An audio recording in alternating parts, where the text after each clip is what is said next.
got that perfect. Okay, I got but yeah. that perfect. Yeah, I may have been a little bit slower than you because apparently my Audacity was over my Logitech. So, Bro. but I got it down, Lacking. bro. I got it down though. We're good. Lacking. We're good. Absolutely lacking right here. Bro, we're doing good. But hey, we're back again with another off-season breakdown of the two. Shout out to William and shout out to your other friend. What is it? His name? I forgot. Well, I know Calvin suggested the Bucks, but we're not doing the Buccaneers. We're doing the Vikings, right?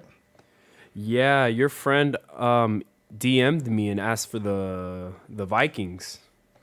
Oh, okay. I don't even know. I don't know who it was then. Are you But serious? shout out to them. Oh, No. I thought I thought he literally then just DM'd the page. What's his name?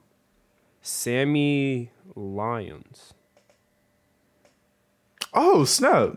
Yeah, Sammy. Okay. Yeah, Sammy. He I didn't said, even. yeah. He said I didn't know he was a Vikings fan, so he might actually be watching this. Shouts out to you, Sammy. I didn't even know you were tuning in. yeah. He said what's up. need me a Vikings breakdown after snagging Mon and Darasol. Also would love to join y'all if y'all do a fantasy league. I thought you knew. I'm like okay. like, you, I'm actually- you never told me. You never told me. I mean, I thought that he came from you, so I thought he may have texted you. Well, also. he did. He did. You just never told. Okay, it's fine. We got to keep it professional. That's what we do over here on the Mix Report podcast. So Oh yeah, for sure. once again, So but yeah, today, yeah, I guess I was just gonna say, I'm gonna let you go first this time. I know I actually removed. I guess I should probably mention that before we get into it. oh yeah, How I say it. removed the second episode of the podcast just because my mic quality.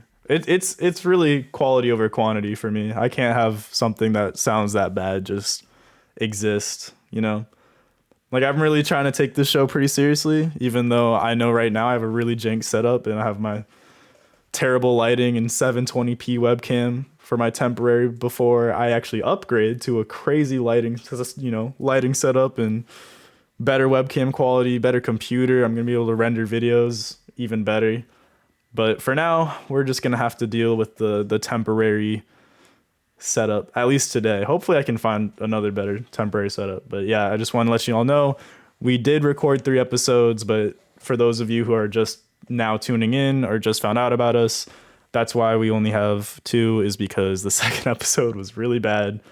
I think that episode we covered Aaron Rodgers, right? Yeah, we did. We covered Aaron Rodgers and just that whole situation, and we did something else too. I remember, but I don't know. Yeah, It's in the past now. yeah.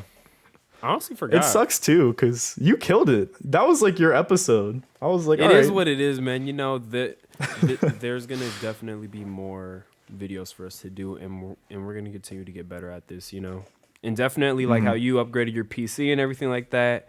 I definitely am going to have to upgrade as well. So this 720p also isn't gonna be here forever as well. So you're not the only one. Yeah, it's all good though. It's all good. We're learning as we go, and that won't stop us from pumping out some fire content, if you will. You know, but yeah, I guess the point I was making is first 3 episodes I went first with our topics, but today I'm gonna let you go through and tell the people what we're doing today. And I bet. you know. He's throwing me the lob, y'all, so I got to finish. Okay, so basically, Alley-oop. our boy Will, he's a day one supporter, and we love that boy to death. And he's a Dolphins fan, so you know the Dolphins have lately been killing it. So we're gonna do an off-season breakdown on them. And your boy Sammy, we originally planned to do a breakdown on the Bucks, but since your boy Sammy hit us in the DMs, we decided to do him a solid and cover the Vikings, and then next week when we get your boy Calvin. Alvin, yeah. Calvin. Oh, Calvin. Nice yeah, try. yeah. Klein. Yeah. It's like you to mess up the names. It's okay. Literally, I'm Please, known as you the should guy to call mess him up Alvin names. when he hops on. Facts. I'll definitely call him Alvin. So Calvin, Okay, when bet. he comes on next week, he can also join us in to give us great offseason breakdown about the Tampa Bay Buccaneers and them winning championship, blah, blah, blah, offseason, all that good stuff. Yeah. So that'll be the game plan that we decided. And then also we're going to give you guys a little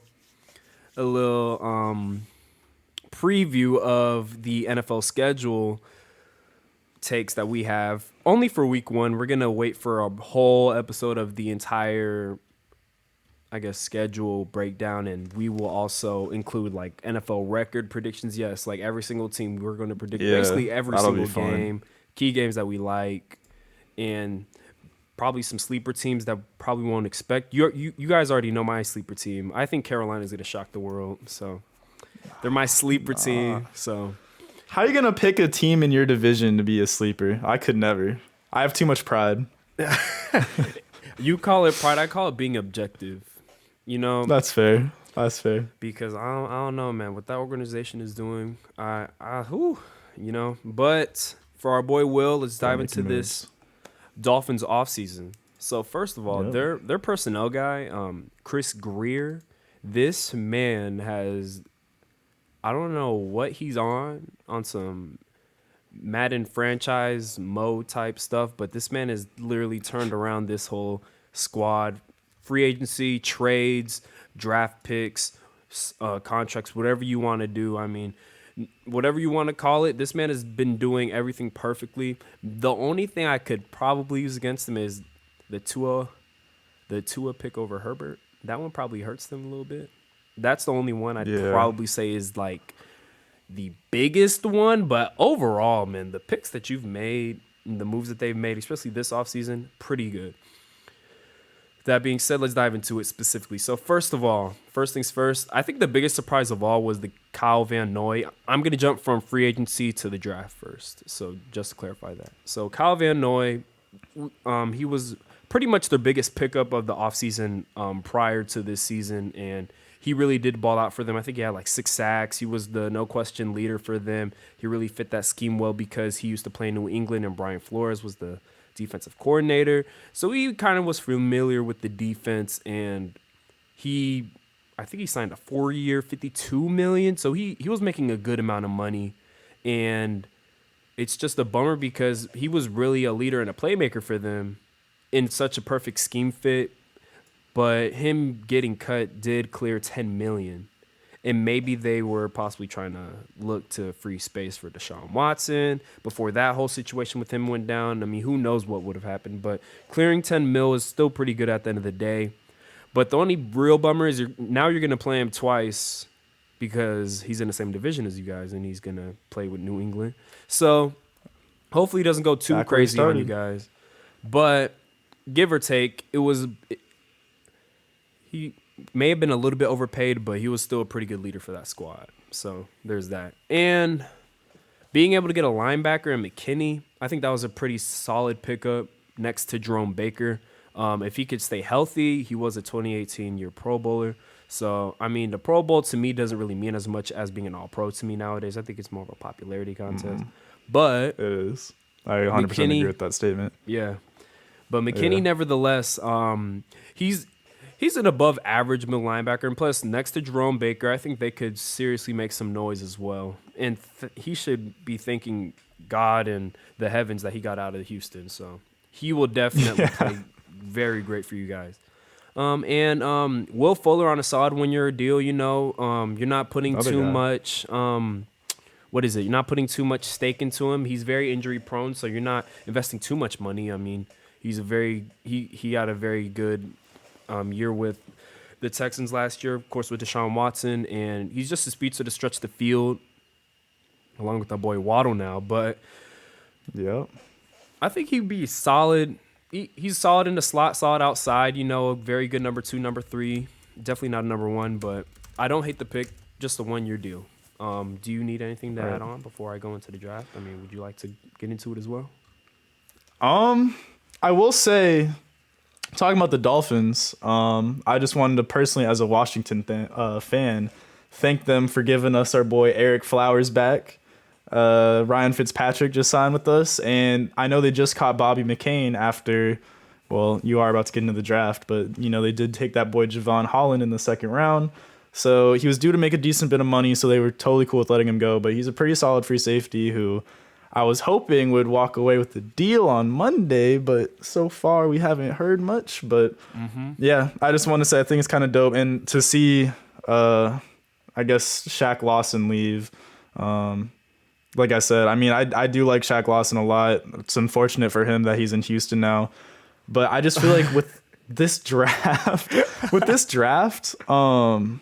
just seeing, like, I'm looking at their free agency signings, who's left, and it looks like for everyone who left, you're gonna get into the draft, but I feel like the biggest positions they lost, like I said, their GM is just killing it.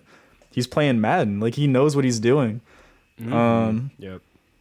But I don't know. There's also some kind of underrated signings that could turn out to be maybe good. Giving DJ Fluker a deal. Who else did they sign? Let's see. Oh man, I remember. You basically covered all the guys who I was looking at. I was kind of hoping you'd miss one. I'm sorry, bro. you look that deep. This is why we call it a deep dive. You know, you're doing a good job. I will say that Jacoby Brissett deal I think is a great underrated signing because we saw, you know, they kind of panicked a little bit with Tua at times, and my guy Ryan Fitzpatrick, they would sign him in or not sign him in. What am I saying?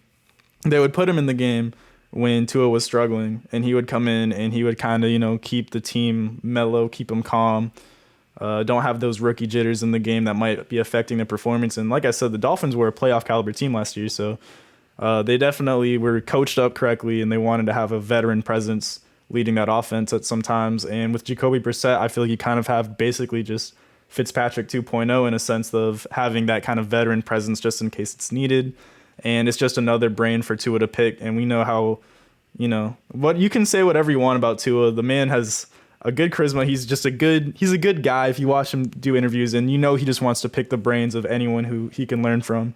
So I like that signing as well. But yeah, you basically got everything. But I'm excited to see what you have to say about this draft so far.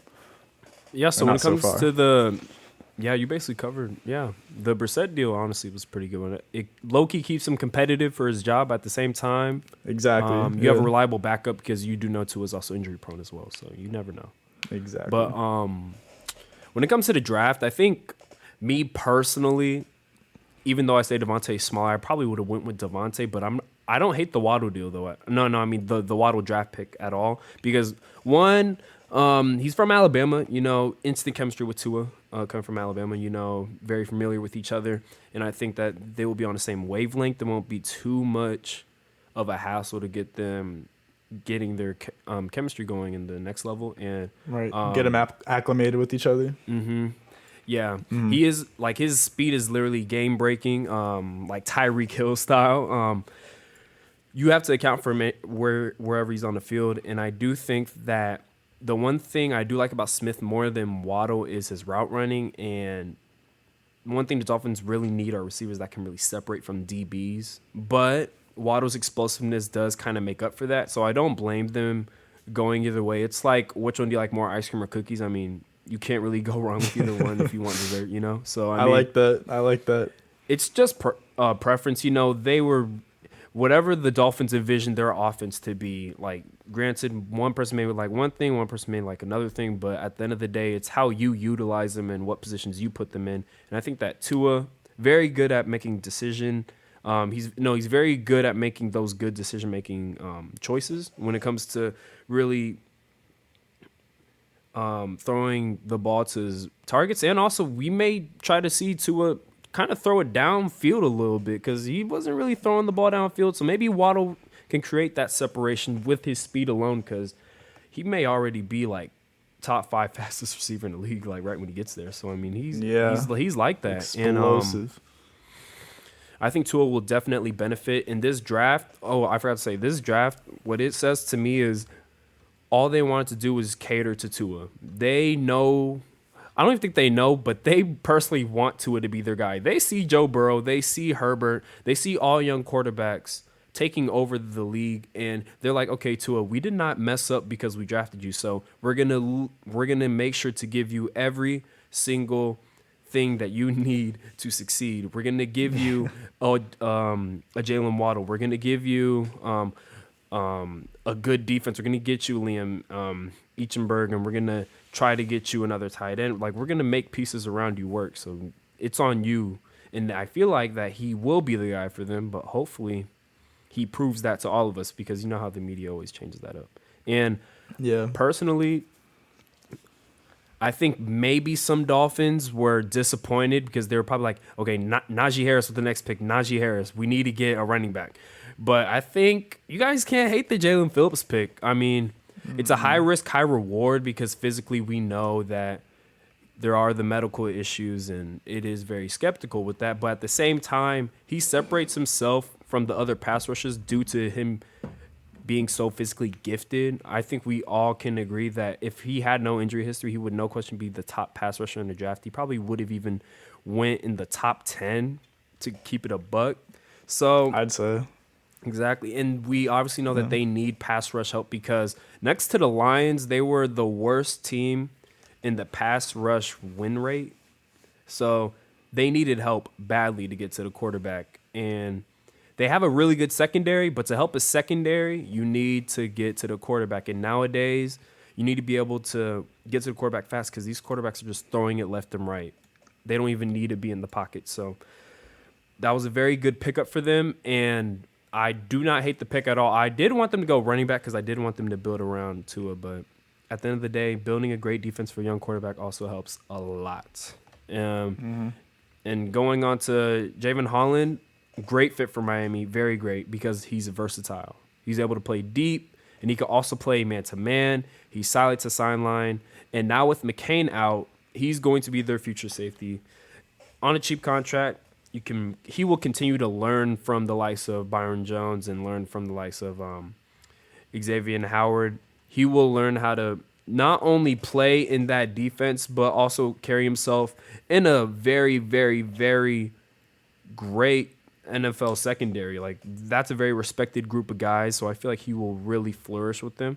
The only thing I kind of question is Moehrig even slid by the Falcons too because they got Richie Grant, so he was he was on the board as the best safety on a lot of draft boards, but he was like the third or fourth safety picked. So maybe there's something we don't know, or maybe, like I said before, it's more about the fit than it's scheme. Yeah, it's that's more what about I the was fit and thinking. scheme.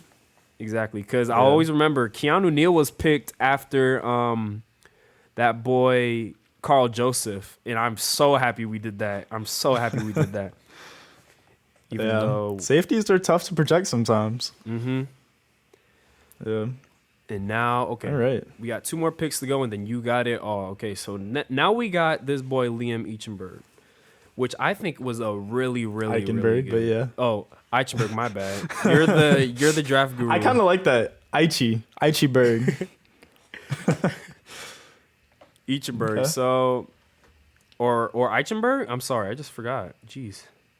Eichenberg, I think it's Eichenberg. Okay. Eichenberg. Yeah, that makes more sense. Okay. Yeah. I think he's a day one starter for sure. Apparently, he's only allowed 1.1% of pressure, which was the best among all tackles. And it's kind of hard to see. Are they going to have that boy Thomas or, what's his name? Who was the left tackle last year? Was it Andrew Thomas?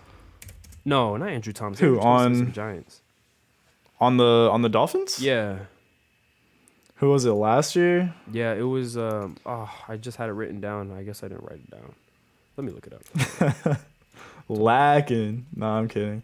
I think it might have been. Was it their first round pick, Austin Jackson? Yeah, Austin Jackson. Okay. Yeah. Austin Jackson. Yeah.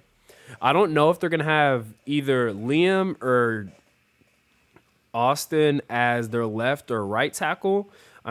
Maybe they might move him to right tackle because honestly, right tackle for them is their left tackle. All right.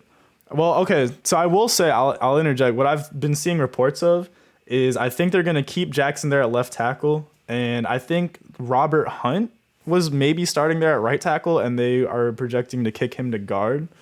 And then they're going to move Eichenberg, who played most of his career at Notre Dame, at left tackle. They're going to shift him over to right tackle.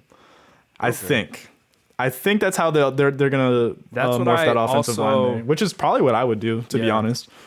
But that's what I also read too. So that's why I was hoping that boy Liam was gonna move to right tackle because that is technically their left tackle because Tua is left-handed. So right, exactly. I think he's honestly a day one starter, and I feel like this is a very good pickup for the Dolphins to build around Tua, because that's the name of the game for them during this draft. That's what I feel like. And last pick, should they have maybe went with the running back and Michael Carter? Possibly. But I do understand the thinking of Gesicki being on the last year of his contract. So And Smythe. They're on Smythe too. They both are. Oh, both. Yeah. Wow. Yeah, both of them. So it makes sense to me as well. Mm-hmm. Yeah, it makes sense, Adding another playmaker for Tua to use. This man led the FBS in catches.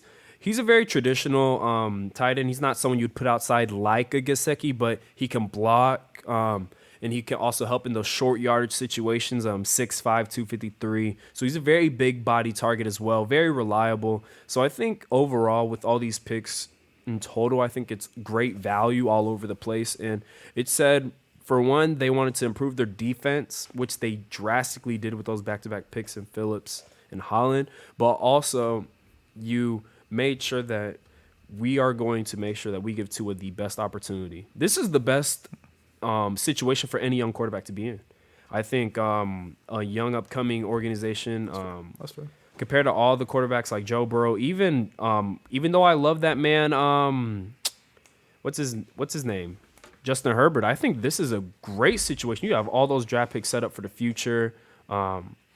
Tua, this is all on you, man. If it doesn't pan out, you can't blame anyone but yourself.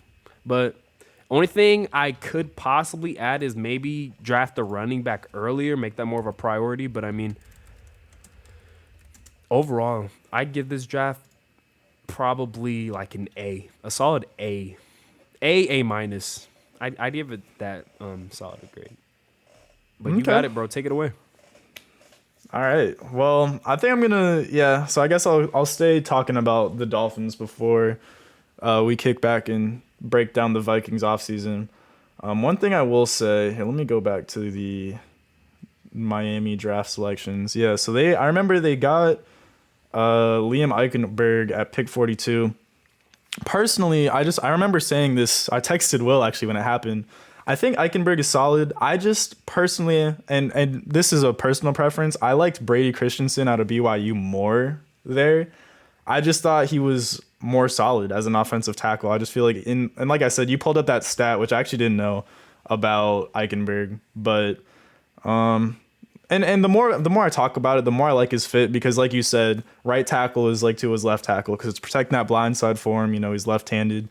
But yeah, I guess I just probably would have rather gone with Christensen there as I go back to the draft. And that's the other thing. When you brought up Javon Holland, I think I saw somebody being really upset because Javonte Williams, the Broncos ended up trading up to get him right before the Dolphins.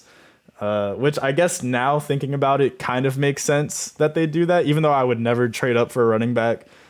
The Dolphins do kind of need a more dynamic guy than Myles Gaskin, who is probably the happiest man on that Dolphins roster because I guess that maybe the Dolphins just believe in him. I don't know. I think he's a very solid running back. He's just not a Javonte Williams to me. And honestly, if the Broncos don't trade up to get him, I think that's a very realistic spot. However, the fact that they were able to cut Bobby McCain, I don't know why I was about to whiff on his name, right after they draft Javon Holland might mean that they are really high on Javon Holland. True. And that might be another secondary player who people might be sleeping on for Rookie of the Year just because of his situation. You want to talk about a good situation for a player like Tua. Think about a good situation for being in that defense. You just took the best pass rusher to surround. I mean, you have a great defensive coach in Brian Flores.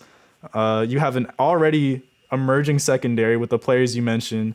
Linebacker, I know you lost Kyle Van Noy, but I just feel like with the free agency acquisitions that you talked about, you got Bernard McKinney, who's a very underrated linebacker. He's a little bit slower, but I think you're going to get the best out of him with Flores. And now you just add a ranging, very versatile, like you said, safety to that defense. That's just two great picks for me for the Dolphins there. They got very good players that are going to mold into that defense well. And I just really don't feel like they really missed anywhere. Now, Hunter Long is interesting. I feel like he's just a very solid tight end. Like I said, he doesn't do anything very particularly well, or not well, but he's not just the most freaky athlete, but he's just another good pass catcher that Tua can have. And just the direction they went with bolstering that defense even better. And then also adding a Jalen Waddle, who I think for them is better than Devontae Smith, just because they have guys who are not similar to Devontae Smith, but you got Devontae Parker. You have the undrafted free agent out of Colorado State, who I don't know why, Preston Williams. You just signed Will Fuller too. You got Preston. Like, you got size, you got decent, but you were lacking that separation, that true separator, and you get that with Waddle, who I think does it at an even more elite level than Devontae Smith, who I think might be more. He's just a different breed of receiver, which we see a lot of different types of receivers, and I just think he might fit that system well. Now, Jamar Chase, you got to be thinking about that. I think that probably would have been who they went with if the Bengals don't go with him at 5. But overall, I think I'm going to have to agree. I think I'm going to have to go with an A. And my reasoning for that is just because they had so many picks, like so many top picks. You know what I mean? They had those 2 first-rounders. Just for being such a good team, it seemed like they were just drafting so early, which is so nice for them. They had an early second-rounder, an early first, a mid-first. And then, sure, they don't have any really picks from rounds 4 through 6. But just they were able to take the guys they wanted. Their GM was able to take the guys they wanted. And then even in the 7th round, someone who's a little bit interesting, personally, I know a lot of people are going to expect me to go with the running back here, Jared Dokes out of Cincinnati, who I guess is interesting. He's a power back, but to me, the more interesting player has to be Larnell Coleman out of UMass. Now, I go to Georgia Southern University, so you'll be seeing me. Well, you won't be seeing me, but I watch a lot of Sun Belt football. And the one thing I will say about this man is he is an athlete at the tackle position. Now, he's very raw, but I know a lot of GMs in the NFL are very big on having your tackles have a very large wingspan, having long arms, being able to kind of get out, you know what I'm saying? Make sure that your edge rusher, the man who you are covering, to protect the quarterback, doesn't get his hands on you, because then you lose. So having that wingspan is just kind of a natural advantage for tackles. And he has the 2nd largest wingspan in the entire draft, like out of every offensive tackle prospect in the draft. And he's an athletic beast, and he has experience playing both tackle positions.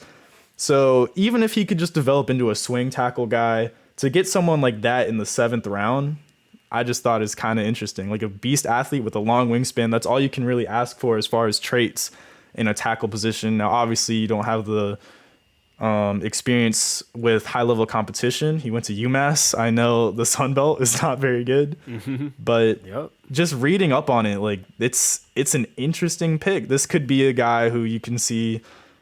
I mean, you see more and more, I feel like recently, late-round picks also just end up being more impactful early. I know there's always the case of a late-round pick blooming somewhere, having a breakout year, but more and more, I mean, Cameron Curl for Washington last year, 7th round pick, was probably up there with Jeremy Chin as the best rookie safety, and Antoine Winfield, obviously. I know Calvin would have been mad at me if I didn't bring that up, so I had to state that. But I hate that, man. But yeah, so honestly, I got to give the Dolphins an A. I feel like they kind of hit on every pick. Obviously, maybe with the Hunter Long pick, I probably would have rather gone running back there. Yeah. But it also just, like I said, the GM knows what he's doing. He's securing that backup tight end spot. Now he doesn't have to pay another guy so much money. And yeah, he's playing chess, not checkers. Anyways, I know, all right, I kind of went a little long there. I have a question, though. But now, I got a question for I have you. an answer. So if you're the Dolphins, do you regret trading down from the number 3 position if Jamar Chase or Kyle Pitts turn out to be like this multi-time all-pro type of like talent? Because you gotta think about it, because your weapons are good and all, but you don't really have any all-pros, and you could have potentially had that at the number 3 spot. For me, I think the only true regrets you can have are missing out on a quarterback. I think as long as you can secure, if you go out and you get the guy who's going to fit your scheme, and maybe, you might miss out on a Jamar Chase, but I feel like quarterback is the one that you truly regret, because the thing is we can't project how good Jalen Waddle's going to be, right? Or how good I don't know, just all those other players are. We don't know. Now, obviously, right now we're projecting those players to be good, but you also just secured extra for future first round picks, and you're able to get guys who some people had Waddle as their number one receiver on their board, even over Jamar Chase, which I didn't. But there are people out there who think that, and look at a guy like Tyreek Hill who goes later on in the draft. Obviously, had the off the field issues that caused his slide, but completely different receiver than a guy like. I don't know. I don't know why I'm whiffing on just a lot of good receivers. But like Devontae Adams and Tyreek Hill are completely different players, but they impact the game in different ways that they're kind of on a similar tier of just changing the game. So, yeah, you might get an all-pro who I believe will be an all-pro receiver. At least the Bengals got him with Chase, but it could very well be the same thing with Waddle. You never know. And I think the only thing you really have to worry about with Waddle is just the injury history. I think if he doesn't have those injuries, I think this is a no-brainer, completely fine pick. And I think even now with the injuries, people are extremely happy with it. So I guess that's my answer to that question. But quarterback is different. But even then, the Dolphins are handling that well because they're kind of in that boat, right? Mm-hmm. With the whole Tua situation, you brought it up earlier. And they're not letting themselves have that excuse. They're going out. They're getting him weapons. They're getting him a good defense. They're making good free agency signings. They're bringing in Will Fuller. Like, I love what the Dolphins are building. I feel like they're building a really good culture there right now.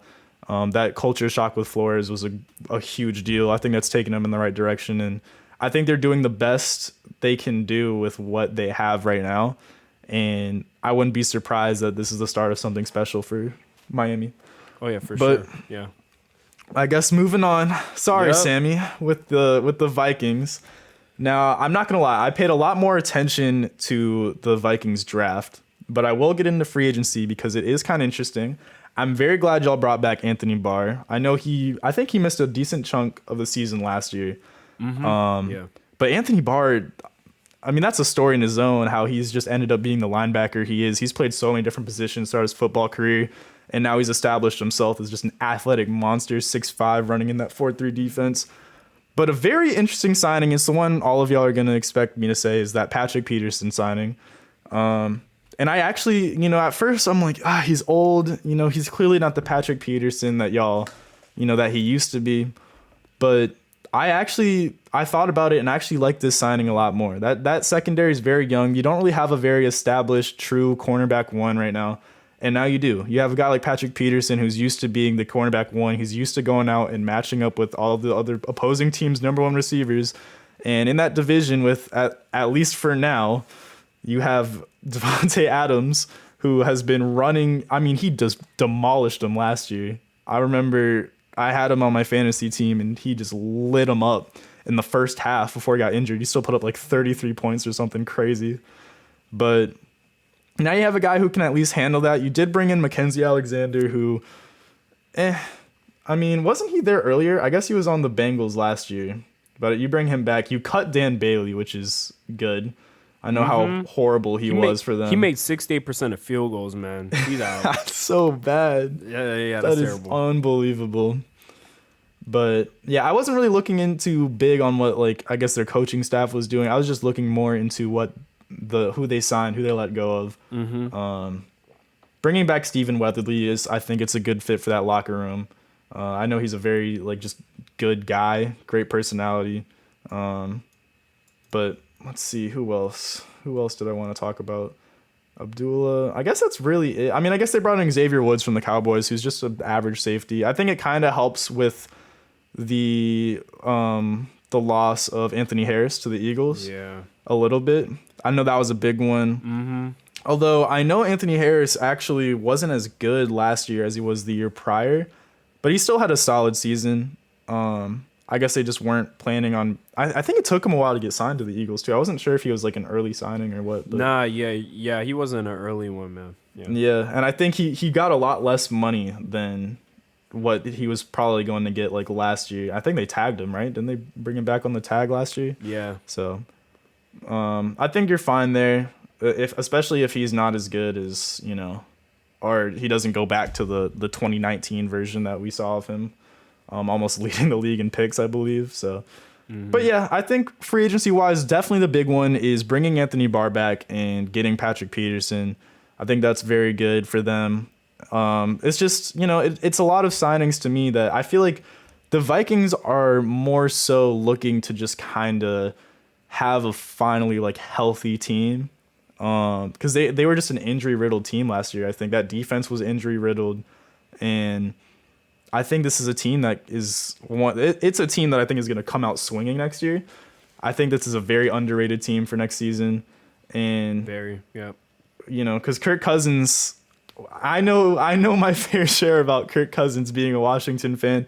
I honestly think he's improved in Minnesota, and he gets hated for no reason. Maybe not no reason. He's Kirk Cousins. He'll make some boneheaded interceptions sometimes, but I'm really just excited to see the Vikings with a healthy roster. I mean, look at that offense. You got Dalvin Cook, Justin Jefferson, Adam Thielen. But yeah, I know they lost Riley Reef, and that offensive line has been very, very sketchy. But going into the draft, kind of like how I, tried to merge that in there. Self lob. Let's get into these picks. One of the steals, absolute steals right here, because I know they had that 14th slot to trade down and get Darisaw. Man, that's one of the steals of the first round. This is an excellent A+ excellent pick. A+. It is for sure an A+ pick, home run pick, because he does what the Vikings are going to ask of him to do so well. You want a guy who can get out in space and just mow their dude down. You know what I'm saying? Just lay him out. Let Dalvin Cook eat. And I know the left tackle who they had there last year, I think it was Reef, like I said, decent in pass pro, but in the run game, he wasn't creating those holes that Dalvin Cook doesn't necessarily need, but would appreciate. And he could have an even more insane year. And you also want to keep Dalvin Cook, healthy as well. He has been somewhat injury prone in his career.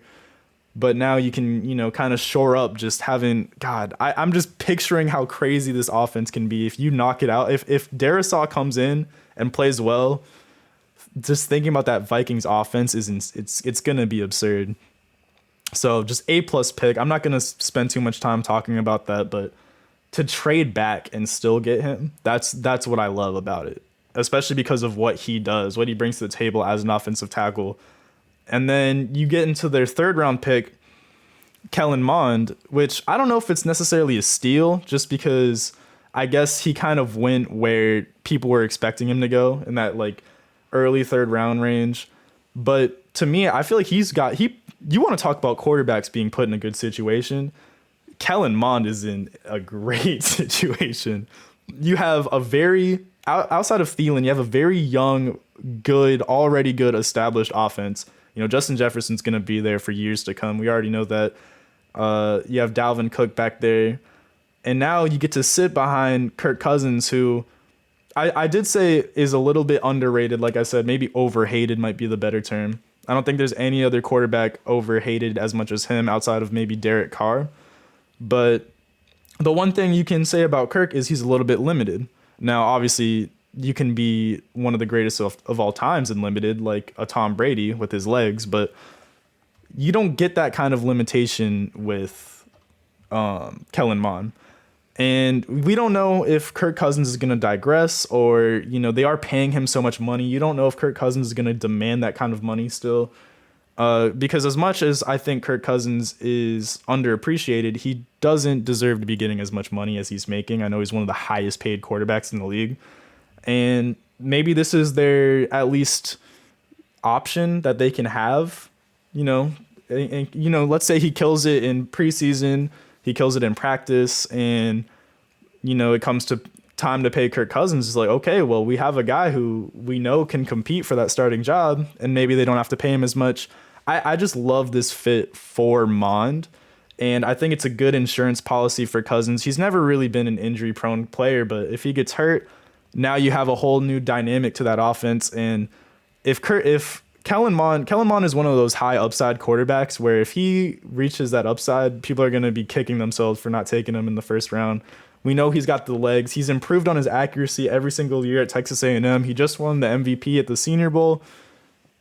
I do like Mond a lot because I remember last year I was watching an A&M game.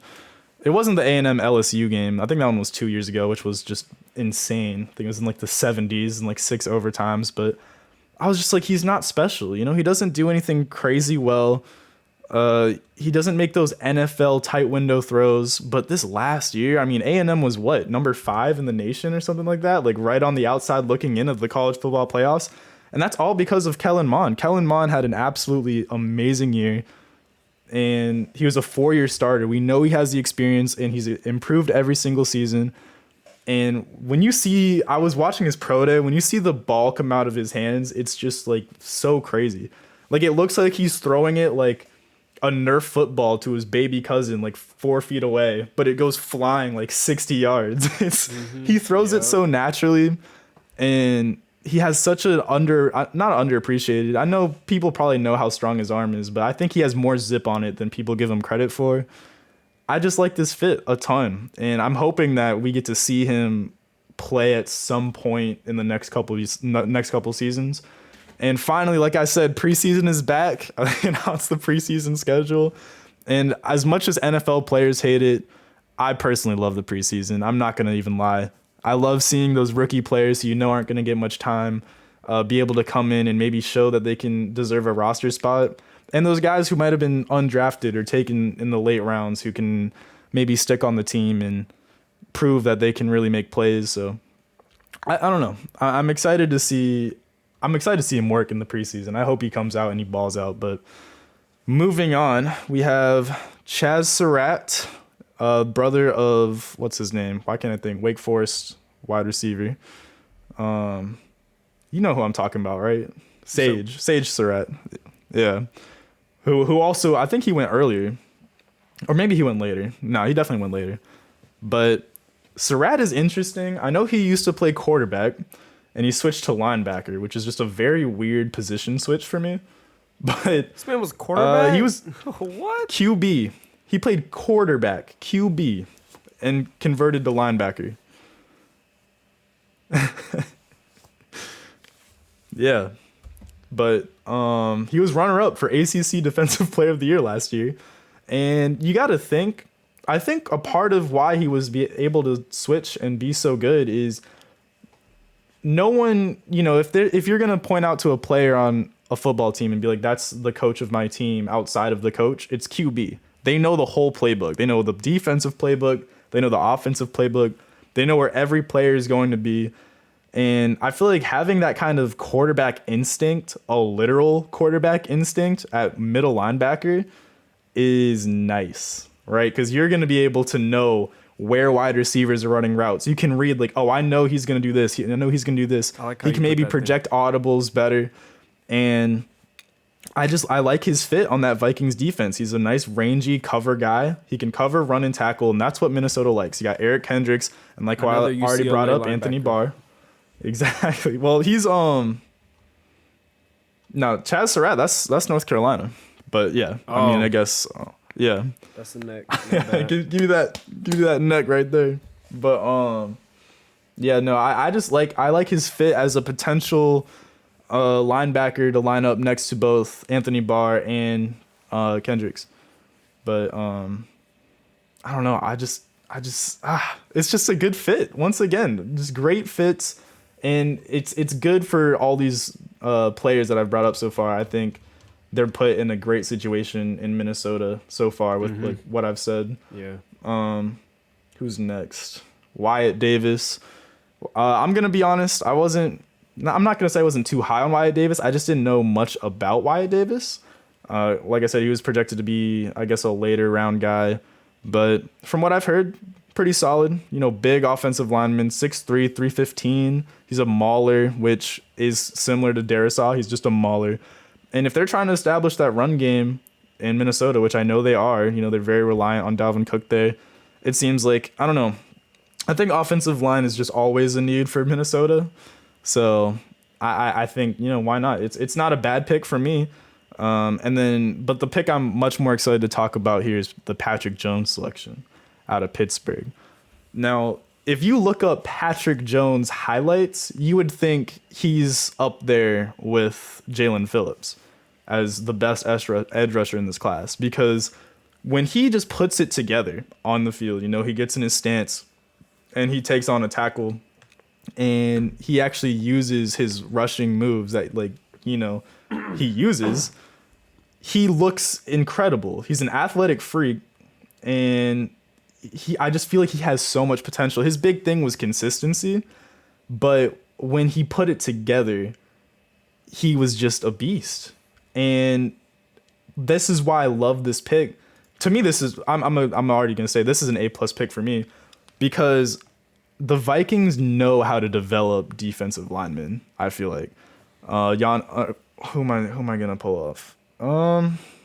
Danielle Hunter. Yeah, I mean, Danielle Hunter, that's, we don't even need to bring him up. That boy is a beast.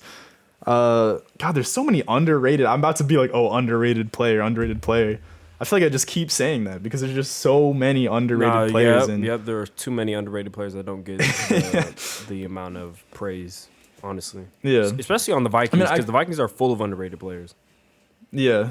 And I feel like I don't know. I just feel like the Vikings have a knack for developing 4-3 traditional edge rushers. Yep. And I feel like he's a great potential developmental prospect that you are for sure, that's worth a 3rd round swing for sure.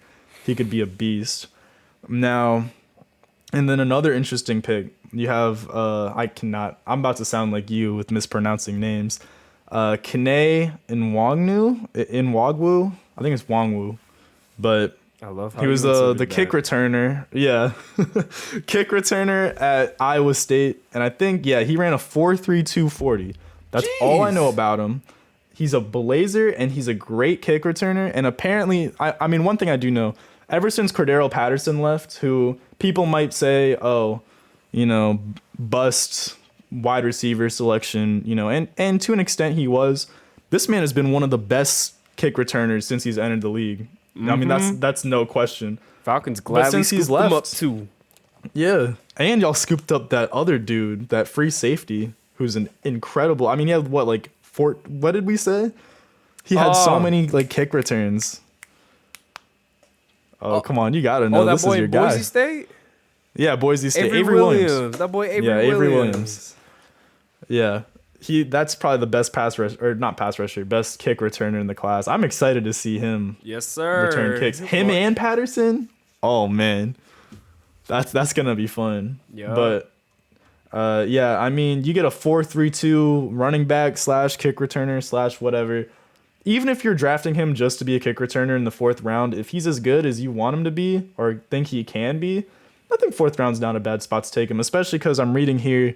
They were last in yards per punt return, 26 in yards allowed per kick return, and 23rd in yards allowed per punt return.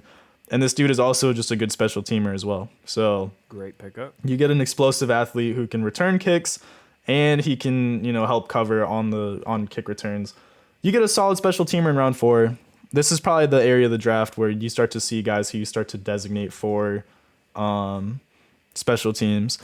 Then this is where I hit the cutoff of I guess players who I really wanted to talk about. I did want to talk about all of those top picks though. I guess out of the guys, and I know they just had a bunch of more round 5 selections. I'm looking here. Looks like round 6, round 5, another round 4, and another round 4. So this is another team that had just a lot of mid-round picks, almost like the opposite of the Dolphins a little bit, but. It just looking at the positions, they went safety, D end, wide receiver, tight end, and defensive tackle. I feel like that's kind of similar to just drafting for maybe losing guys in free agency, because those positions I don't think are positions of need right now, but maybe could be positions of need later. I know tight end. Why can't I think of his name? Well, they did just lose Kyle Rudolph, but now you got Irv Smith Jr. Yeah, who I think is going to be fine there. But I mean, if you want a solid backup, I know they also have Tyler Conklin and Brandon Dillon, but none of those guys are really dynamic. Zach Davidson is who I'm talking about, by the way, the tight end out of Missouri State. Mm-hmm. And I'm looking at his story. Recruited exclusively as a punter, D2 product. Didn't become an NFL tight end prospect until late in his career. Wow. That's kind of interesting. That's crazy. Breakout campaign in 2019, 894 receiving yards and 15 touchdowns. Not a polished blocker. Okay. Just found literally on the fly. I mean, I'm just looking at this dive. I haven't really paid too much attention outside of his name and where he's from. Mm-hmm. But that's interesting. Wow, I didn't know that he was just recruited exclusively as a punter, and then just they move him to tight end, and all of a sudden he's a monster. Why did they? The thing is, the fact that it was late in his career, how were they not able to like tell? Oh wait, this dude's an athletic freak. We need to get him on the field on offense. I'm just saying, whoever is coaching there, y'all should have made that switch earlier. Yeah. First season switch from punter to tight end, and you put up 15 touchdowns and 894 yards in one season. That's crazy. Bro, imagine being in that locker room, the punter just snagging freaking touchdowns in the red zone on folks, bro. That'd be That's crazy. what I'm saying. Imagine like his first game. Yeah, or like the first practice, and like the coach comes out and he's like, all right, you're going in the tight end group. You know what I'm saying? We talked about it with him. You're working with the tight ends now. Everyone's like, what? Why? And all of a sudden he's making like one-handed catches or something. You're like, okay. I thought I was coming here to be the starter. Now our punter is out here, looking like Odell Beckham. Seriously, bro. That's how interesting. That's how it probably goes, honestly, when people switch positions. But punter, bro, you let the punter take your job. D2 punter, bro. To go from being a D2 punter to a 5th round tight end selection, that is respect. Never forget on your journey. That is respect. Oh my goodness. Never what is it? Never try to fail. Always try to succeed, bro. Don't give up on your dreams. Because if that man can go in the 5th round as a tight end from a D2 punter, anything's possible, bro. Do whatever you gotta do. That's facts. That's so facts. If y'all don't fail. Yeah, he said, what's that saying? Don't fail. Oh yeah, thanks, Cole, for the great advice. Yeah, Koa with the words of wisdom that have never been spoken before. Wow, interesting story though. I am actually genuinely. I'm gonna keep up with this dude's career starting now. Zach Davidson, Central Missouri State, not even Missouri State, Central Missouri State. Wow. I'm gonna keep an eye on him. Backup tight end to Irv Smith in his future. Bro. We gotta. Okay, I'm gonna hang his jersey up. It's like. let's calm down a little bit.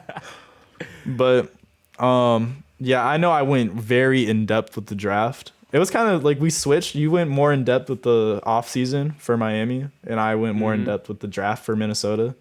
So that's kind of cool. But if you have anything else you wanted to say about any of the selections, please feel free. Yeah, I have a few.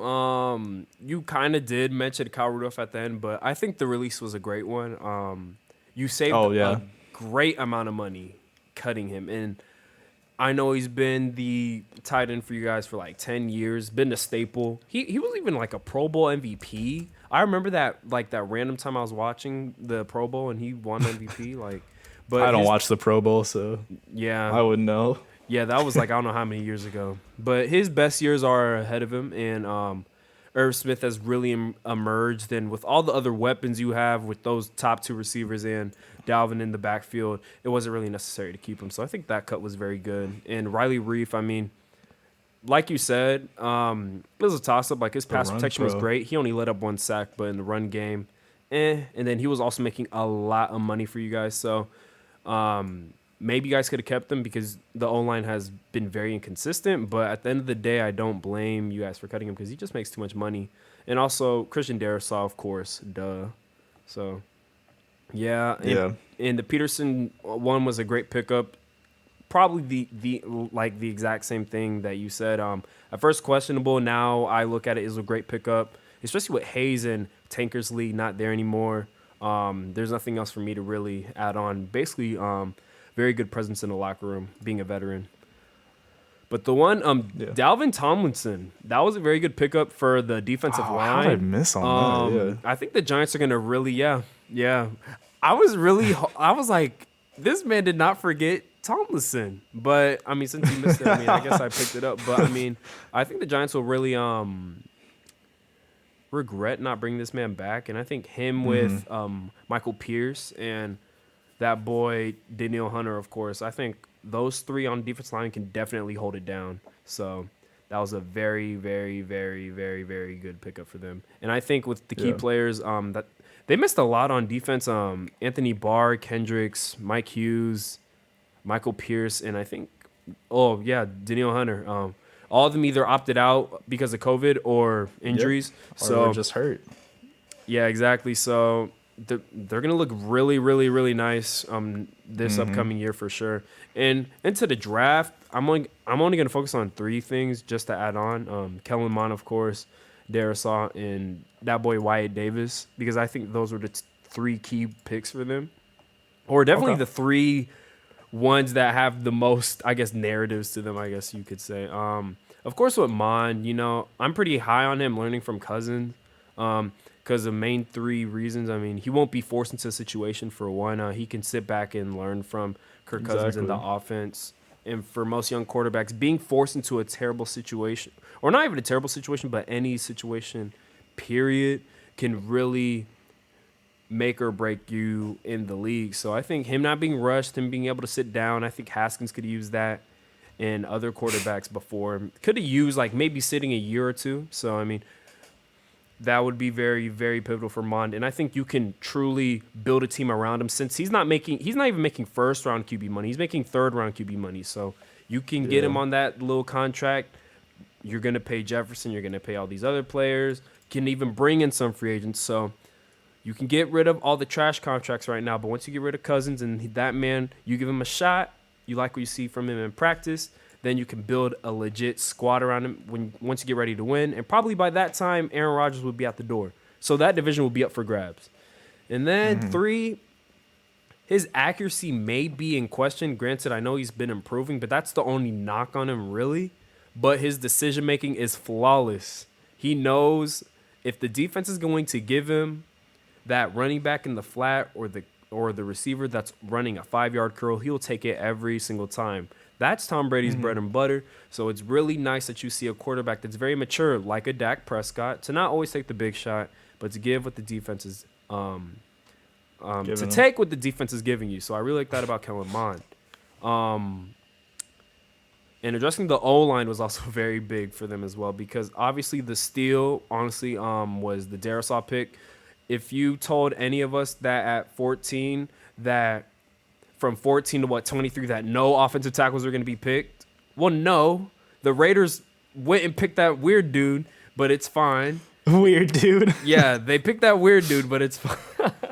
I'm just kidding. They didn't pick Darisaw. That's all you Yeah. gotta say.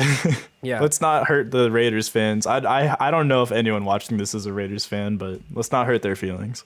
Yeah, sorry. He's not a Raiders nobody. fans. Yeah, he's not. Yeah, exactly. He may pan out for you guys. Hopefully, we do wish him the best. But Darisaw to me was the best tackle left on the board, and you get a big body guy, and you were able to trade down because you had no second round picks, so you're able to grab more picks, but also take the best tackle on their board. So that was a very good pickup for them. And then Wyatt Davis. So apparently the Vikings let up out of the 39 sacks they had, 20 was due to, like, it came from the interior, which says a lot. That means you're not That really is crazy. strong up front. Exactly, because sacks usually come from the edge. So that really surprised me. So Mm-hmm. you get a lot of size. Like you said before, you mentioned he was 6'3", 315. And he was the Big Ten Offensive Lineman of the Year of 2020. So he'll definitely be competing for a starting spot at the guard position. And I think he will eventually be a starter, probably even a day one starter. But not only are you guys looking to compete right now, but the future is also looking very nice in Minnesota, because what that man Mike Zimmer has done for that squad, I know you guys haven't made the playoffs in 2 years, but every year that he's been there, they've been competitive. Every year that they've been consistently healthy, they've been competitive. So especially defensively, once those players come back, you guys will be competing for a playoff spot in the NFC North. So for their offseason, I'd probably grade them maybe like probably a B+. I really do like their offseason. The Mond pick was exceptional. The Darisaw pick was exceptional. And I really do like the Wyatt Davis pick. And I do think that you got rid of some big contracts, but you also were able to pick up Dalvin Tomlinson as well. and the future's definitely looking bright, especially with Justin Jefferson. How did I forget him too? Yeah, the future's also looking bright too. So I do like what the Vikings are doing. And I thought it was interesting how you said when they're ready to win in the future. I guess like if Kirk Cousins leaves, but I think this is a team that's probably ready to win like right now with this roster. To keep it a buck, I mean, you got that O-line. You addressed O-line, which is a huge need, and now you get all your defense back, and you'll notice they went after like in free agency they went after those veteran guys who like could really like a guy like Patrick Peterson. I feel like wouldn't really want to go to a team where they don't have a chance to win because he's so he's running out of years left. And I feel like that's a very big reason why he picked Minnesota is because I feel like he thinks they're ready to win now. Oh yeah, and true. with him being there, and with that defense being the way it is, and that offense, I mean, this is a team that looking on paper there's not really a position that they really need like right now. If you think about it, receiver they're set, tight end they're set, O-line, tackle they addressed, and interior offensive lineman they addressed. Obviously running back's fine.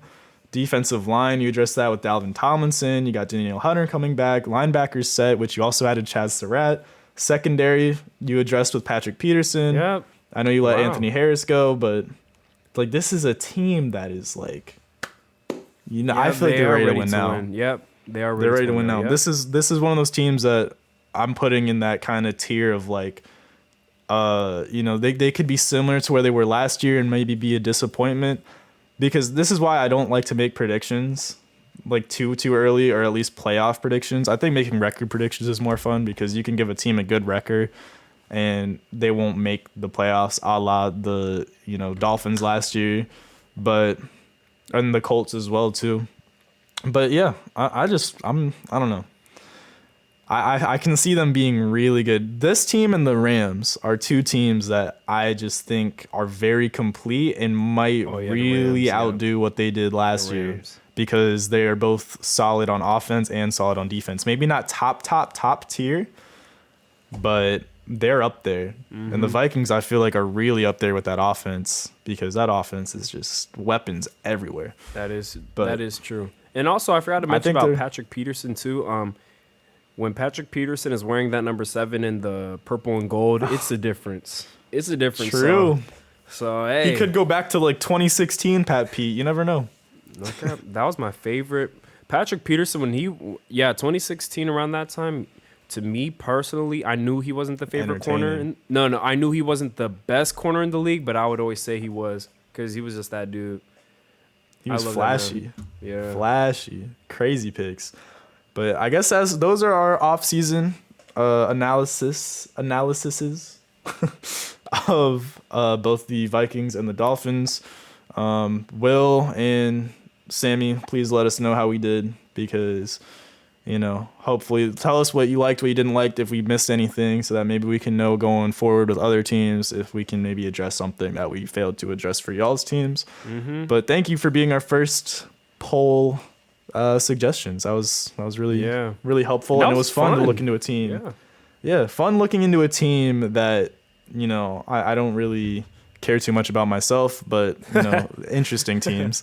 Perfectly. I'll say care too much. I'm not a fan of y'all's teams, but I don't hate them either. They're not, as long as they're not the Cowboys or the Eagles, I'm not tripping. You know what I'm saying? Maybe the Patriots too. If they're not those 3 teams, I'll be more than happy to break them down. Mm-hmm. On to the week ones. If you are a fan of those teams, though, I'll still go over them just because I'm nice. But anyways, what were you saying? Sorry to cut you off there. So now we on to the week ones. Week 1, let's do it. Week ones. So you want to go you want to alternate them? Like, here's the. This is off the dome too. Like, I don't have notes right now. This is off the dome. We don't really have a plan, but it was just like when we looked at the schedule, because we kind of just decided to sit down and actually look at all the games like right before we started recording, and immediately we're like, oh my gosh, this could be great.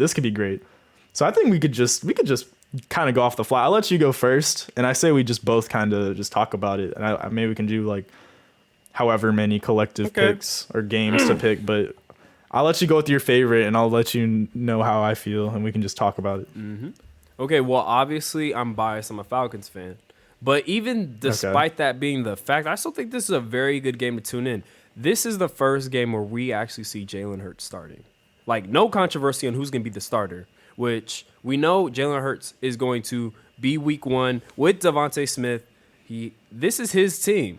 And you're coming to Atlanta against Matt Ryan against Kyle Pitts. How is he going to look like with Julio Jones? Possibly. How is he going to look like with Calvin Ridley? For sure. How is he going to look like with that Arthur Smith play action, tight end prioritized, getting the ball? We saw what he did with the Jonnu Smith. We saw what he was able to do in Tennessee, how he made Derrick Henry look. Well, he definitely revived Tannehill. We weren't talking about Derrick Henry being the number 1 running back in the league until Arthur Smith took over as the OC. And then we also see the Dean Pease defense, how he was able to make Baltimore's defense look. Let's see how that looks like in the new regime of the Falcons defense, because Dan Trash Quinn is out of Atlanta. So I think this is going to be a very good game, especially with Heisman Trophy winner against the most generational type of talent in a tight end we've ever seen, period. And we see Jalen Hurts versus Matt Ryan. How does Jalen Hurts play in his very first week 1 game? I think this is a very exciting game, honestly. I will say, yeah, and didn't they played each other last year, right? Where Julio had that screen that he took to the house? Or was that maybe 2 years ago? It's 2 years It ago. might have been 2 years ago. 2 years ago, Oh, yeah. okay. I will say that was one of the best games, though, of this season. Yes, that was such a good game. I watched the sir. whole one, and I was heated because I think it was a Monday night game, and it was fantasy, and that touchdown had him beat me by 0.1 points. He had 1 yard. If it was 2 yards shorter, I would have won. But he took it to the house. Yes, sir. And that was his last catch of the game, too. Yep. So he beat me by 0.1 points. That game winner. Anyways, yes, sir. that's no reason for me to hate on Julio. I love Julio, and I really, really hope he's there because that offense. I think the Falcons take that easily if he's back on Atlanta, especially with where y'all went in the draft, addressing that defense or at least addressing that secondary. I know you lost y'all's top 3 safeties, and for me, I feel like really a big issue with Atlanta's defense. They were out of position so many times, and I really just felt like it was a coaching thing. Now, obviously, you had players that probably didn't belong to be on that, defense starting. But I just feel like there's a lot of guys on that team that just... And there was also kind of some injuries, too. Can't believe I'm whiffing on middle linebacker's name, Deion Jones, right? Yep. Deion Jones, one of the most entertaining middle linebackers to watch just because of that blazing Very speed. underrated, too. Very underrated. Yeah. I don't know. I feel like they just needed something different there. It's almost like what I said about the Jets, how on paper they're really not as bad as they probably should be, but just something wasn't working. They need something different, like a switch. I'm telling. It's a culture shift. You need a culture shift. You're right. It's the coaching. Dan Quinn. I'm sorry to cut you off, but when I tell you that cover 3 defense, it's too basic. When you don't have the Legion of Boom playing that defense, you're going to get dotted up so easily. Like once Dan Quinn stopped calling the defense and it was Raheem Morris and that boy Jeff, our defense, granted, we were still bad, but we improved drastically from where we were before. Right. It wasn't nearly as bad, for sure. It was terrible. And I think he just tried to, like you said, he tried to force his philosophy on the players instead of looking at the roster and kind of, forming a collective game plan around the talent that he has and what the players do well and don't do well. Which is something that the reason why This man will, bro. I tell him I'm doing a podcast.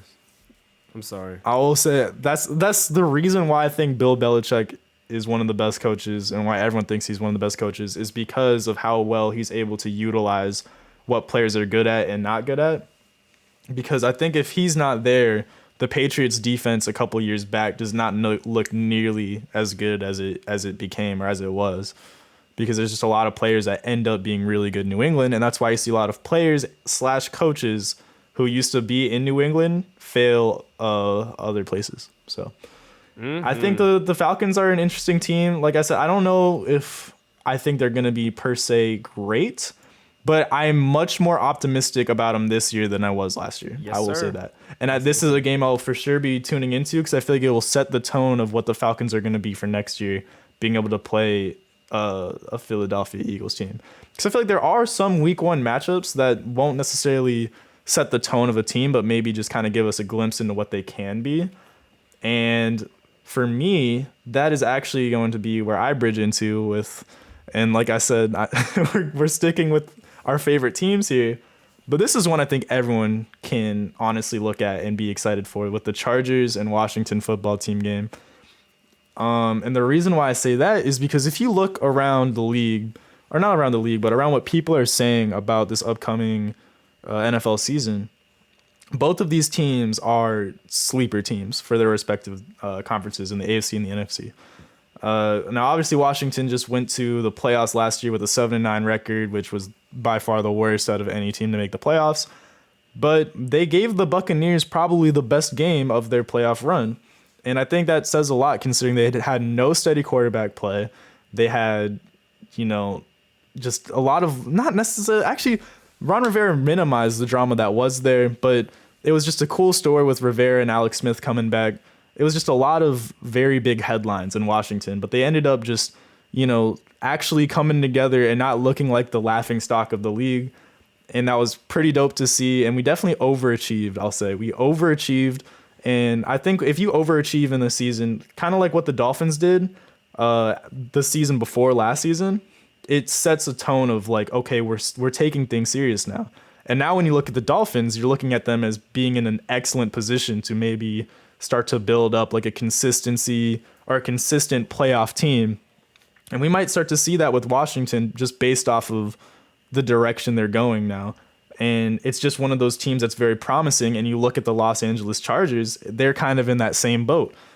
I don't know if you could necessarily say they overachieved, but they definitely knocked it out of the park with that Justin Herbert selection. You have a pretty solid receiving core there, at least for now, with Mike Williams and Keenan Allen. I know you lost Hunter Henry to the tight end hoarders of the league, the New England Patriots. But once you get a quarterback like that, you've set up your team for, you've just set them up for the future. That's how I look at it. You can't win or be a consistent, good, solid team if you don't have a true like top of the NFL, I guess. You know what I'm trying to say? Just a good, really good quarterback. You need a really good quarterback, and he fits the mold. He looks the part of a quarterback who's going to be in this league for a long time.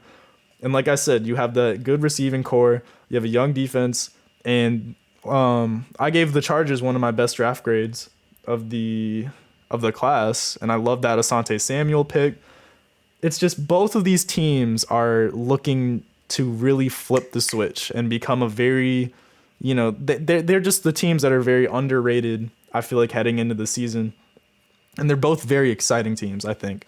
So I just feel like it's going to be a very interesting game. You have two gunslingers with Fitzpatrick and Herbert ready to come out firing on all cylinders.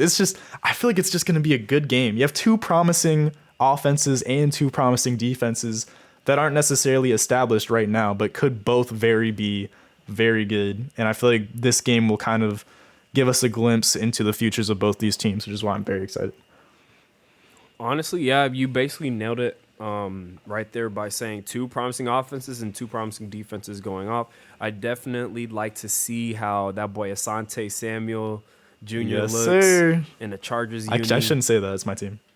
But yeah, but I mean, you get to see Chase Young in year 2 against Herbert in year 2, see how they fight it out. And, I really do like how these two franchises, granted, how they were both very promising in the older times, and now they've kind of been laughing stocks, like as of the recent years.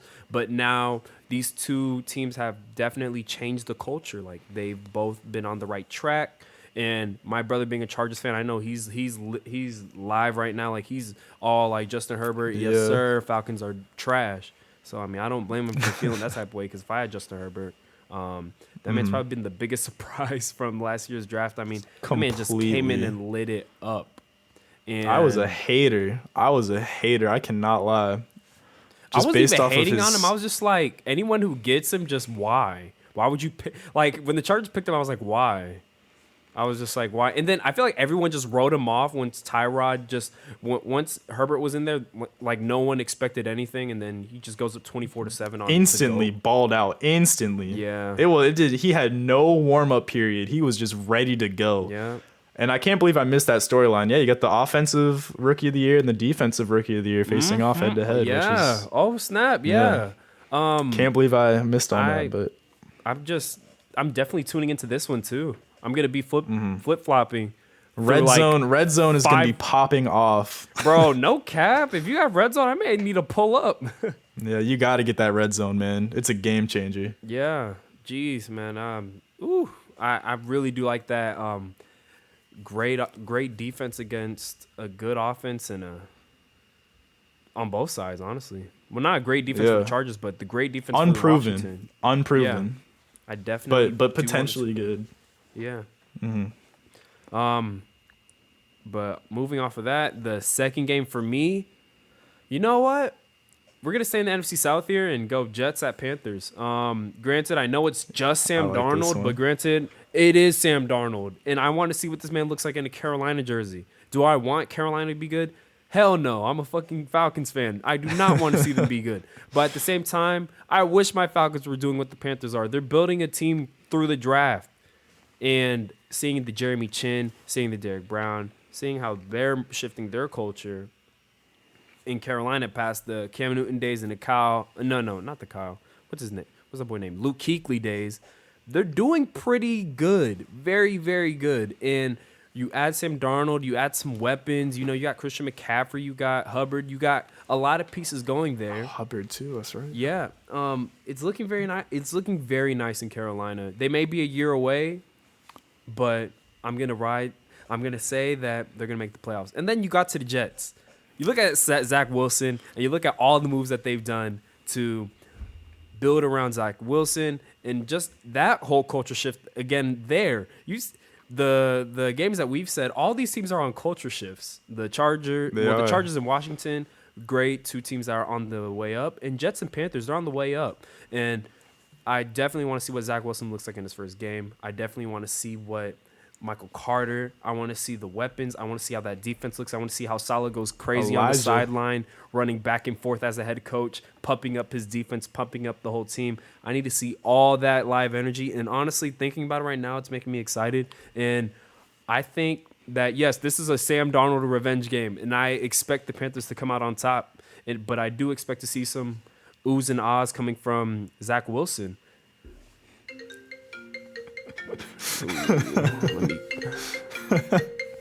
Ooh. Bro, you're good. You're good. We may just need to edit it, but hey, I mean, just going straight into it. Nah, keep going. Yeah, my fault. I think Zach Wilson, we're gonna see some oohs and ahs.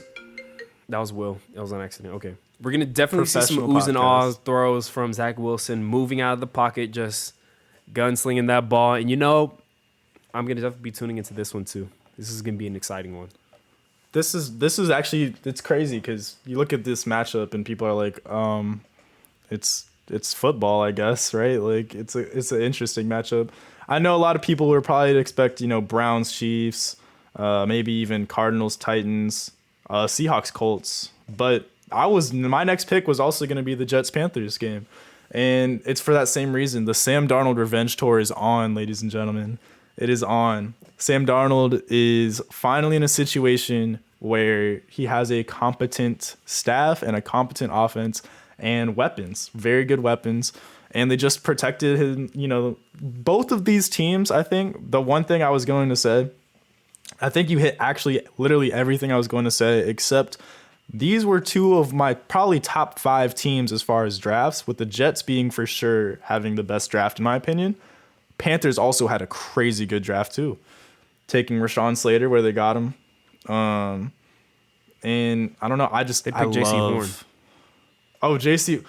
We were projecting them to get Rashawn Slater. Yeah. That's right. Mm-hmm. But they got J.C. Horn, and they're building up that defense, and it's just exciting. That defense is just so young. It's so exciting. And I need to go back and look, because I remember when we were going over our drafts, you mentioned how they missed on Slater and they went with Horn. but you had them having like an incredible draft. And both of us had the Jets with our number one drafts. And I just think it's very interesting to see how these prospects make an impact day one pitted up against each other. Yeah. And yeah, I cannot believe I said, because I'm thinking about it, I literally, before I had that incident where I took my earbud out and it, for whatever reason, ended our call. I was going to say, I'm excited to see how JC Horn plays because, like I said, he's from the area, and I'm just excited to see him line up against probably like Elijah Moore, who is Trevor's guy. And I don't know. It's just a cool like story to see. You got the revenge tour on one side, and you have a Jets team who might come out and show that they're capable of winning some games. Who knows? Mm-hmm. So yep. It's just it's the games that leave question marks of like what's gonna happen. Those are the games I'm interested in. And I feel like this one there's a lot of question marks with who's gonna be good, who's not gonna be good. How are these teams looking? Is the coaching staff do they know what they're doing? I'm just excited. I'm excited for football, and this is the game that I'm also looking forward to. But do you want to go one more? This is probably, I think, outside of our mock draft, this is definitely our longest. One more. I'm looking at Browns and Chiefs is just way too obvious, so I'm not going to dive into that. It is. Dolphins and Patriots seems very interesting, but the top two for me is either Bears and Rams and Broncos and Giants. Say it, like, believe it or not, and I'm actually going to go with Broncos and Giants because Bears aren't going to have Justin Fields.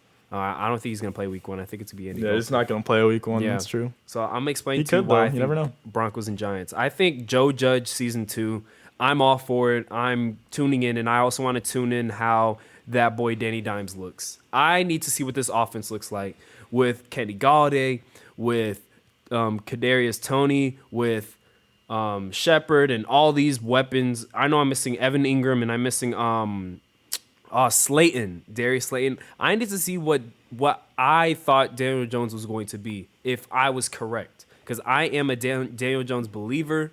I still am. He turns the ball over a lot. I see Miles, but I think just like Tua, but to a heightened degree.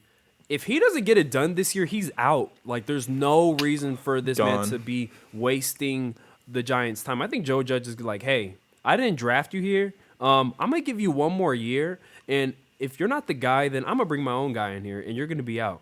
And with the Broncos, listen, you got Surtain. Even though I wasn't that high on the pick, you still got arguably the best corner in the draft. Along with a very talented defense, you have talented pieces. You got Chubb. I mean, you got Von Miller still. You got that secondary with Kyle Fuller and Justin Simmons and Kareem Jackson. Like, you have pieces. You are a team that's ready to win now. You need to show people, hey, we've been injured. We don't really have a quarterback situation, but hey, we kind of figured out with a Band-Aid with Teddy Bridgewater. So, hey, you got Teddy Bridgewater. You got Melvin Gordon. You got that boy out of North Carolina. You got literally 4 number 2, if not number 1 receivers.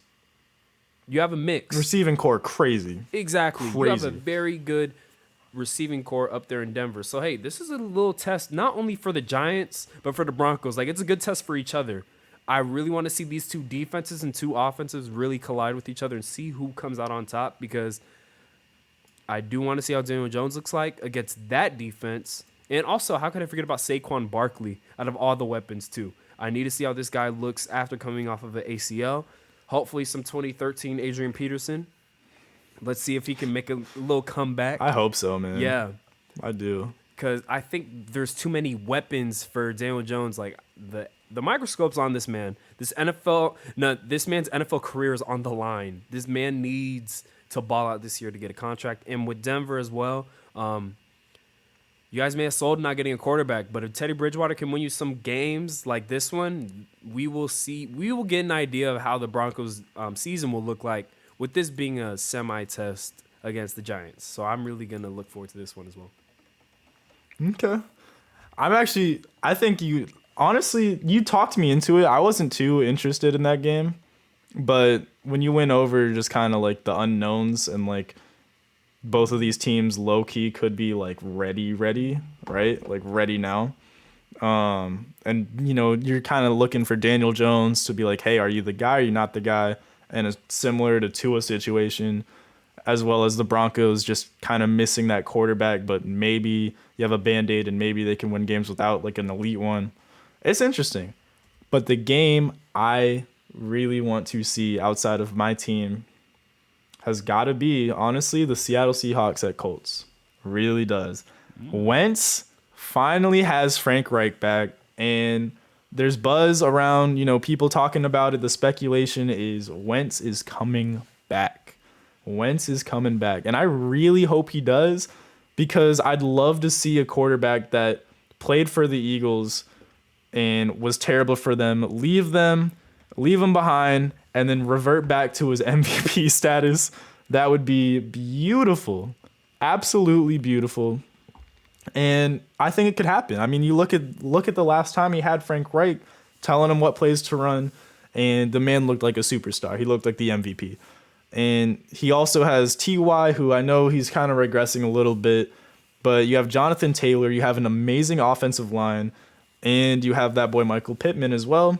You have relative consistency at tight end with Doyle. I don't know. I like the Colts, and obviously their defense, you know, is just it's a good defense. It is. You got Darius Leonard there. I think they performed or maybe overperformed a little bit. I'm about to pull up their depth chart now. But the reason why, and I know I've only talked about the Colts so far, it's just the Seahawks. Any Seahawks game is exciting when you have Russell Wilson to watch, honestly. And you look at the players that are on that team. You got DK Metcalf, who's just always a highlight reel with the big body, speed, you know, jump up and just go get it receiver, as well as Tyler Lockett, and a defense that could, you know, we saw them kind of turn the knob a little bit midway through the season and really start performing like an elite defense, while they were one of the worst defenses, if not the worst defense, in the earlier part of the season. And I know Russ was really getting that MVP talk earlier in the year before he kind of slowed down a little bit and Aaron Rodgers just kept slinging it. But it's just, I don't know. I'd love to see an established, good, already known, like well-organized and well-run organization in the Seattle Seahawks that are always going to be competing. They're kind of in that mold of where teams are trying to go, where they're always competitive, and you know every single year they're going to be in that top, you know, to start the year when they have that QB and that they're just a well-run organization, like I was saying. But now the Colts, who have kind of flipped it up, you know, they're I'm stuttering with all these words. Jeez. They're just there. I don't know. They have a very good defense. I feel like their GM is kind of underappreciated with the moves he's making. They finally got that offensive line situation that ruined Andrew Luck's career. And really all they were missing is a consistent, good, not regressing quarterback, which is ironic because Carson Wentz probably regressed more than any other quarterback we've seen in the past 3 years. But Phillip Rivers, there was no upside there anymore. You know, you knew he was going to come in and he wasn't going to be much better than he had been the previous seasons. But now you have Carson Wentz back with this guy, and it's just a team I'm very, very excited for.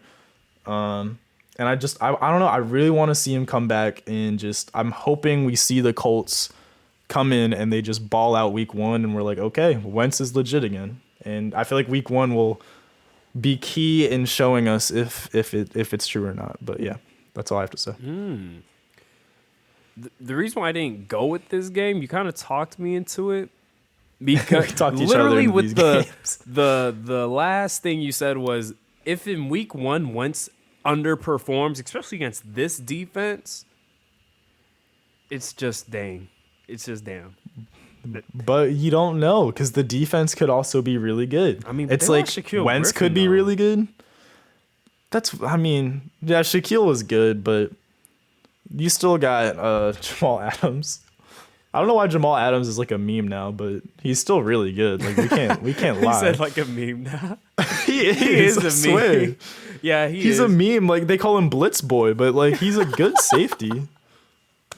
He's a good safety. Hey, bro, no cap. We played the Seahawks last year in the season opener. He was a very, very, very big difference maker. Like, he was everywhere. He's good. Call him Blitz Boy, but he was blitzing and stopping us on 3rd and 1, and we had a punt. Yeah. So, yeah. He did a But, good job. Like, call him Blitz Boy, but he's doing a good job. Yeah. But to add on, I mean, yes, this is a very big game for the Colts, especially Carson Wentz. Only purely because of Carson Wentz. You guys did kind of fumble with Phillip Rivers. He was like a 1-year rental. But this is a team, like, if you guys really could have cemented a young QB, this would definitely be on the radar for a lot of people. But since the Colts, I wouldn't even say settled for Carson Wentz, because I'm not going to say I'm not a believer in Wentz. I still believe with Frank Reich, they could have a little bit of something there. So I definitely do think that this game is one to key in on and see how Carson Wentz is able to potentially bounce back from that terrible year that he just had in Philadelphia. And the Seahawks, of course, you know, it's bad. Russell Wilson and DK. I mean, who else has been lighting Instagram on fire like them two in the NFL? Especially with Tyler Lockett, we both already said how underrated and underappreciated this man is too. And the Seahawks are always competitive. It's like you said with Herbert. If you have a quarterback just that good, you'll always be competitive no matter what's around you. And granted, Russell Wilson, when he first started the year, in like the first 5-6 games, he was like doing unreal numbers and was the MVP, the consensus. Yeah, MVP. he was my MVP. Exactly. Really? Yeah. So this is definitely going to be an exciting one, a very good one. Not necessarily for the Seahawks more so, but I think the narrative is going to mainly be on the Colts. Like, what is Wentz going to look like? What is Frank Reich going to look like with them two together? So I'm definitely going to be keying in on that. Yeah, but there are a lot of good Week 1 games, man. Like, I think the Vikings and Bengals one is still good. Of course, Browns and Chiefs. I think Dolphins and Patriots. Bears and Rams even. True. Like, Matthew Stafford first game. I mean, and that's Khalil Mack versus Aaron Donald. Who's going to dominate two more? great pass rushers, yeah. Yeah. I'm trying to see as far as the rookies, I'm curious to see who's going to be quarterbacking the Texans against the Jaguars. I think Trevor Lawrence goes 1-0 to start his that boy career. Mills, bro. That boy Mills probably has to start. Davis Mills starting. Yeah. Could you imagine if they somehow get Deshaun Watson to come back? How different the Texans would be. There's no way. There's just no way. Yeah.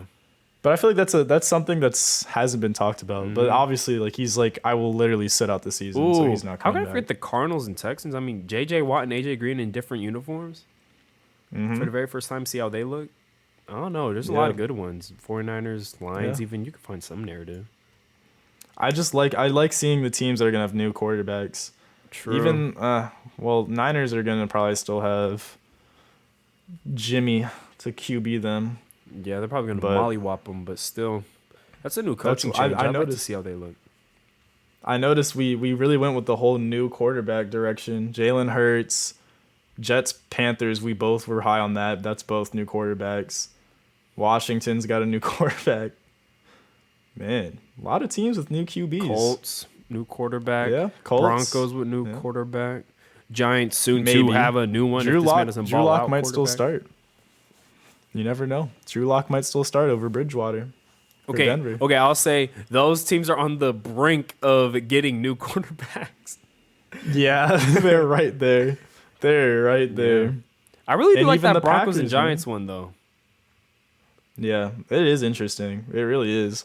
Because I feel like a lot of these games are going to kind of point, like, hey, is this team legit? Like, if a team gets blown out week 1, you never want to start out the season week 1. Although I do remember when the Chiefs started off, I think they started off like 1-5 one year, and then they won 10 straight.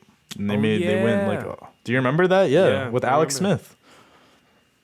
Crazy. I think that was the year he had like no touch, or maybe the year after he had like 0 touchdowns to wide receivers. Oh yeah, I remember that. That was crazy to me. He has such a weird NFL career. Yeah, he has.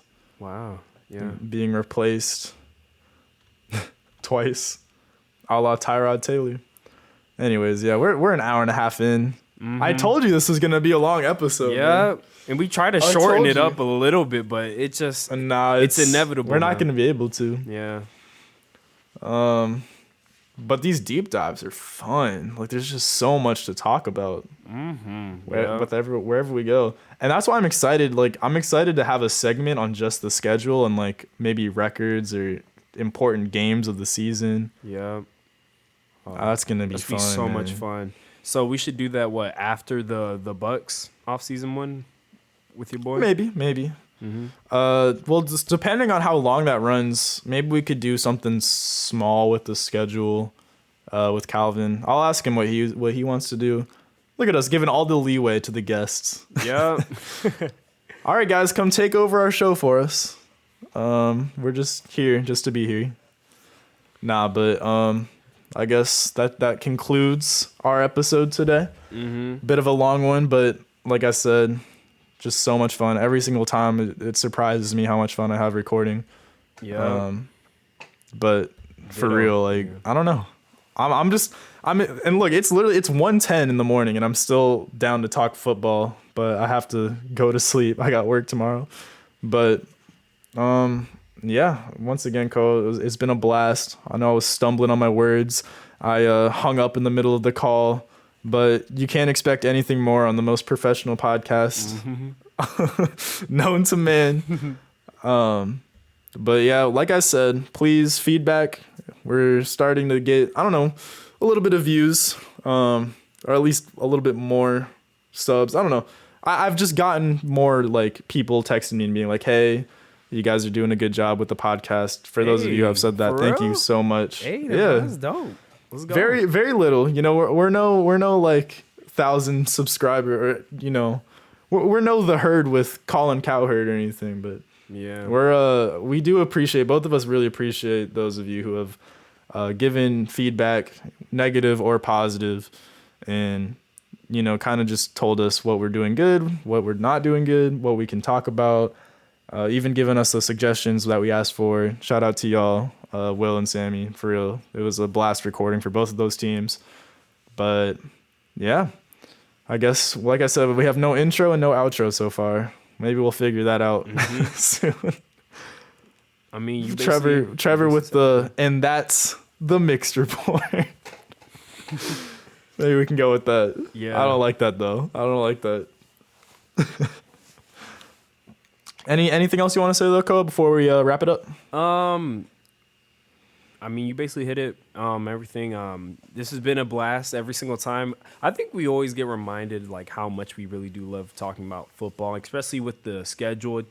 It's a little Kickstarter for us to get excited for the season to come along, and you know, it's a great time to be a football fan right now. And honestly, I do thank anybody who's listening in right now, even if you listen in for like 10 minutes. I will say, Koa, you're cutting out, bro. You cut out so bad on my call.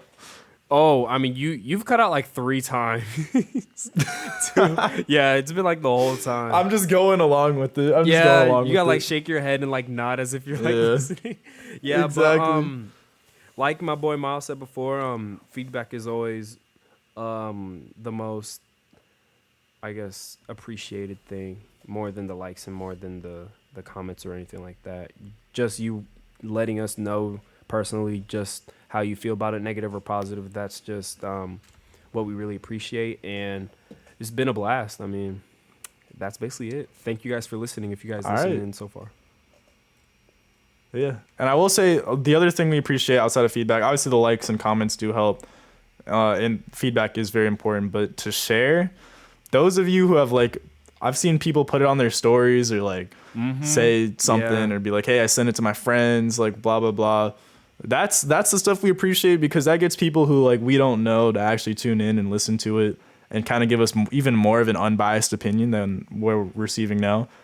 And like, we know we're not doing an incredible, super insane job. Like, we're not professionals or anything right now, but I feel like we've definitely improved, especially now. Like I have a very bizarre setup right now. I'm just kind of winging it, but I was confident enough to just be able to go in and start and like hit record anyways and get down and talk.